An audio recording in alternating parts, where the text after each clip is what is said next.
Yang mana ambil package 3 phase, dia akan pasang dulu sistem single phase, selepas tu dia upgrade kepada sistem 3 phase.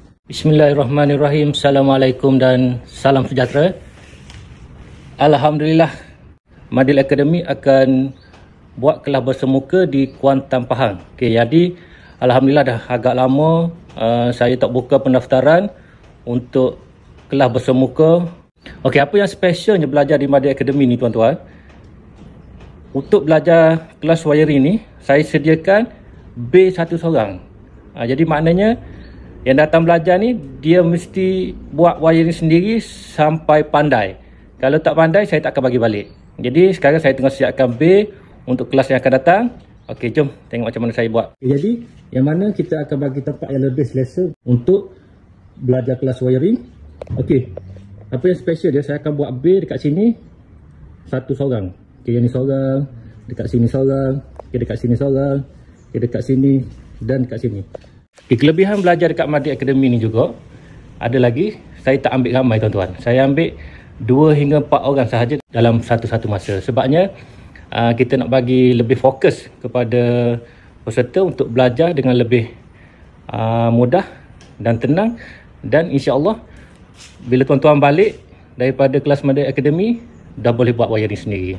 Alhamdulillah, kita dah siapkan pasang semua B untuk belajar kelas wiring di Madil Academy.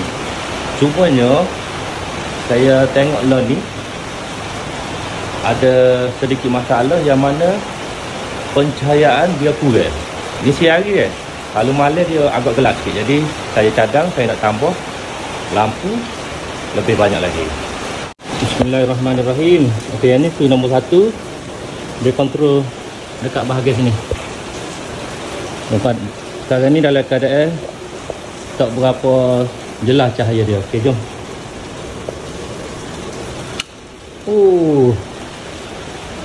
Okey, alhamdulillah. Okey, yang kedua.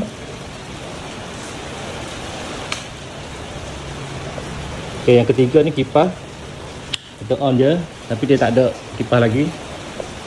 Okey, yang keempat ni yang untuk sekali tu. Alhamdulillah. Okay, yang kelima ni kat dinding tu. Okay, ni yang keenam kipas tu. Alhamdulillah tuan-tuan. Cerah, terang-terang kelas kita. Semoga dapat bagi keselesaan kepada peserta-peserta Madil Academy untuk belajar wiring.